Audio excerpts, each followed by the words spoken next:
Şeffaf Mutfak'tan herkese yeniden merhabalar. Airfryer'lara ait en yeni haberleri aldığınız kanaldasınız. Doğru yerdesiniz. Size yepyeni bir Airfryer özelliği göstermek istiyorum. Hani bu sallıyoruz, çeviriyoruz ya, işte onun tamamen bunu ortadan kaldıran Cosori ile beraberiz. Şöyle ilk göz ağrım ve son göz ağrım diyebiliriz. Burada iki tane Cosori'nin Airfryer var. İlk olarak bu Cosori ile tanışmış ve sizlere de tanıştırmıştım. Çok ilgi gören bir video oldu. Tamamen elektrik tüketiminden tutun da bu Airfryer'ler ne işe yarıyor?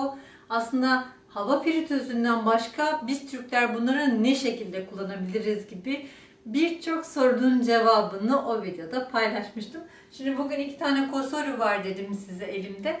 Bu iki Cosori'nin birbirinden farkı var. Şöyle ki biliyorsunuz ki bu Airfryer'larda üstteki bir rezistans ve fanla birlikte içinde hava dolaşmasını sağlıyordu. Fakat altı zayıf kalıyordu. İşte bu zayıflığı ortadan kaldıran bir Cosori ile karşı karşıyayız. Çünkü bunun altında da rezistansı var. Aslında bildiğimiz hazne ve ızgara ile birlikte geliyor bize. 6.8 litre kadar kapasitesi var. Şöyle göstermem gerekirse bu içindeki ızgara kısmı aslında biraz böyle sıkışık olduğu için istediğiniz seviyede de kalıyor. Bunu en çok pizza yaparken işime yaradı.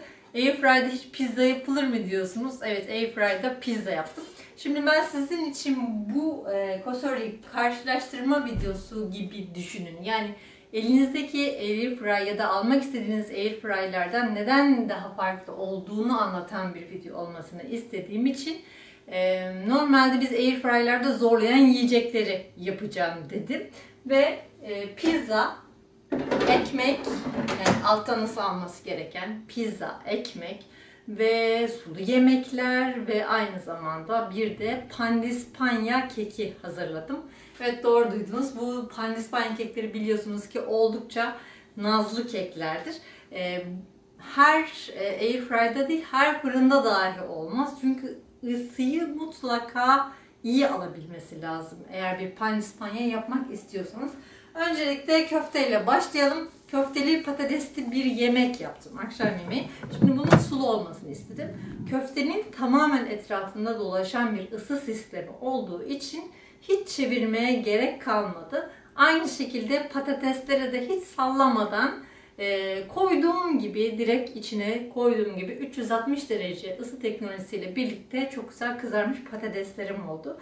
Daha sonra ise içinden şu çıkan teli, ızgara teli çıkartıp patatesleri, köfteleri içine ilave ettim ve bir sosla birlikte alttan aldığı ısıyla birlikte güzel bir fırın yemeği, hokurdaya fırın yemeğinin piştiğini gözümle de gördüm.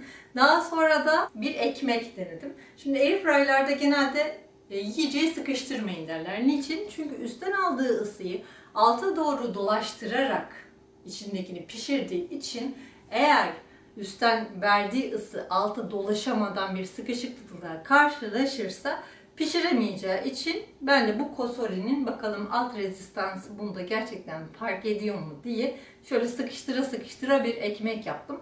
Mayalı bir hamurdan ekmekleri içine dizdim ve tepsi mayası aldım. Mutlaka poğaça da yapsanız ya da bu şekilde mayalı hamurlar, pideler de yapsanız tepsi mayası aldırın. Tepsi mayası aldıktan sonra yine fırın özelliğiyle birlikte çalıştım ve altlarını da nar gibi kızartarak çok güzel böyle pufur pufur ekmekler elde ettim. Sadece üstten aldığı ısıyla değil, altla beraber aldığı ısıyla birlikte adeta bir hızlı, hatta süper hızlı fırın yerine geçti. Ve elbette biraz daha zorlamak istedim. Ne yaptım derseniz pizza yaptım. Pizza alttan aldığı ısıyla birlikte pişen bir pidevari bir lezzettir. Alttan ısıyı alması gerektiği için altına şu görmüş olduğunuz ızgarayı koymuyorsunuz. Direkt bir yağlı kağıt üzerinde ve yaş hamurla. Evet, doğru duydunuz. Evde kendinizin yoğurduğu hamurla birlikte denedim. Tabii ki dondurulmuş bir pizzayı da aynı şekilde Cosori'de pişirmek mümkün. Airfryer'lerde bu çok mümkün olmuyor. Çünkü dediğim gibi Airfryer'lerde ısı sadece yukarıdan geldiği için, alttan gelmediği için alttan da pizza pişemiyor. Sadece üstteki malzeme kalıyor ve çeviremediğiniz için pizzayı da pizza ısıtmak ya da pizza pişirmek mümkün olmuyor. Fakat Cosori'nin bu Dual Blaze özelliği olan 360 derece ısıyı döndürebilen teknolojisi sayesinde tamamen altı üstü nar gibi kızarmış pizzalar elde edebiliyorsunuz. Onu da şöyle yakın çekimle göstermeye çalışayım. Uzayan kaşarıyla birlikte nefis mi nefis altı böyle kızarmış pizzalar yapıyoruz. Biliyorsunuz ben bu yeni teknoloji ürünlerde en çok tavuk denemeyi seviyorum. Çünkü tavukta, bütün tavukta but ve göz ayrı zamanlarda pişebiliyor.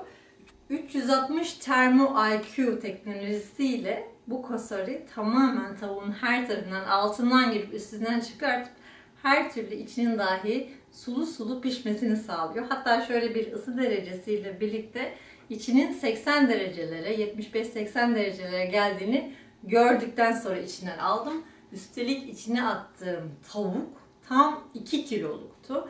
2 kiloluk bir tavuğu sırtından keserek, güzelce soslayarak, ki bu sos çok güzeldir, ballı, hardallı, hatta böyle soya soslu bir sostur. Dilerseniz açıklamalar kısmına o sos tarifini de yazayım, belki kaydetmek isterseniz. Tavuğun her tarafını, hatta şöyle derilerin içine doğru dahi sokarak şöyle sosları güzelce sosluyorum. Ve daha sonra tavuğu biraz daha açarak Cosori çekmecesinin içine bastırarak şöyle koyuyorum. Izgaralı özelliğiyle ilk başta denedim fakat rezistansı çok yakın oldu. 2 kiloluk bir tavuk olduğu için. O yüzden daha sonra içinden ızgarayı çıkarttım ve tamamen tabana yerleştirdim tavuğu. Bu sayede hem alttan aldığı ısıyla birlikte altı kızardı hem de üstten aldığı panlı ısı sayesinde her tarafına ısı dolaştı. Yaklaşık 35-40 dakika kadar bir sürede 2 kiloluk tavuğu tavuk seçeneğiyle birlikte çok güzel kızarttım. Ve tavuğu görüyorsunuz, içi sulu sulu, böyle sosu dışına taşmış, tavuğun hafif yağı çıkmış. Çok ama çok lezzetli. Şöyle göğüs etini şöyle didikleyip size içini göstermek istedim. Çok güzel pişmiş. Kemiğine kadar bakmak istedim. Kemiğinde kan görmeyene kadar. Kemiğinde kan görmüyorsanız bu çok iyi pişmiş bir tavuk demektir. Airfryer'lar hayatımıza girdiğinden bu yana işimiz daha pratikleşti. Gerek dondurulmuş ürünler olsun, gerekse evde pişirdiğimiz birçok küçük bazlı, küçük ölçekli ürünlerde, küçük ölçekli hamur işlerinden tutun, sebze sotelerinden etlere kadar birçok ürünü hızlıca ve pratikçe yapıyoruz. Çok böyle tencere, tava, ocak, fırın kirletmeden sadece bir ürün kullanarak, sadece bir airfryer kullanarak içlerinde sepetiyle birlikte her tarafının ısı dolaştığına ve kızardığına emin olarak çok daha az yağlı yemekleri, çok daha azıcık yağlı yemekleri yemeye başladığımızdan beri oldukça hafif hissediyoruz. Ve işte Cosori'de bugün pişirmiş olduğum pandispanyam. Görebiliyor musunuz bilmiyorum, o kadar şahane kabarmış ki yaklaşık bir yumurtadan dahi yapabiliyorsunuz. İçi oldukça geniş zaten. Şöyle göstermek istiyorum, bakın yüksekliğine. Bundan nefis bir pasta yapacağım. Cosori ile birlikte ilk defa bir airfryer'da pandispanya yaptım. Alttan aldığı ısıyla birlikte, pandispanya biliyorsunuz çok nazlıdır. Hatta fırın seçer. Böyle ayarsız fırınlar, ani yükselen ısılar asla sevmez. Kabardığı gibi geri çökmesini de bilir. Aslında airfryer'in içindeki ısı derecesinin, ısıdaki tutarlılığın ne kadar düzgün çalıştığını pandispanya pişirerek de anlamak mümkün. Şimdi şöyle bir içini keseceğim ve size içinin ne kadar güzel gözenekli piştiğini göstereceğim. Hemen açıyoruz. Ve tatatatam. Gözenekleri şahane olmuş gerçekten. Pasta olmak için artık o hazır. Ve Cosori Dual Blaze'in bir özelliği olan application'ı, yani uygulaması bulunuyor. Bu sayede oturduğunuz yerden hiç kalkmadan çalıştırıp durdurabiliyorsunuz. Birçok tarife ulaşabiliyorsunuz. Üstelik o tarifleri yapabilmeniz için sizi yönlendiren bir İngilizce menüsü var. Aynı zamanda da yanında gelen tarif kitapçığında Türkçe tariflere de ulaşabiliyorsunuz. Bugün Airfryer'lar için Cosara Duoblaze'in en son teknolojik olan 360 termo ısı teknolojisiyle birlikte çift rezistanslı olan ürününü inceledik. Sizler için birçok tarifi deneyip tecrübelerimi anlatmaya çalıştım. Umarım sizler de bu tecrübelerimden faydalanırsınız. Aklınızda soru kalmamıştır. Bu ve bunun gibi birçok yeni teknolojik ürün tanıtım videoları ya da ürün inceleme videolarına kanalımdan ulaşabilirsiniz. Üstelik Cosari'nin ilk Airfryer'ını yakından incelemek isterseniz buraya dilerseniz linkini bırakacağım. Tıklayarak izleyebilirsiniz. Umarım sizler için faydalı olmuştur. Yeni ürün videolarında, vloglarda ve tariflerde görüşmek üzere. Hoşça kalın, afiyetle kalın.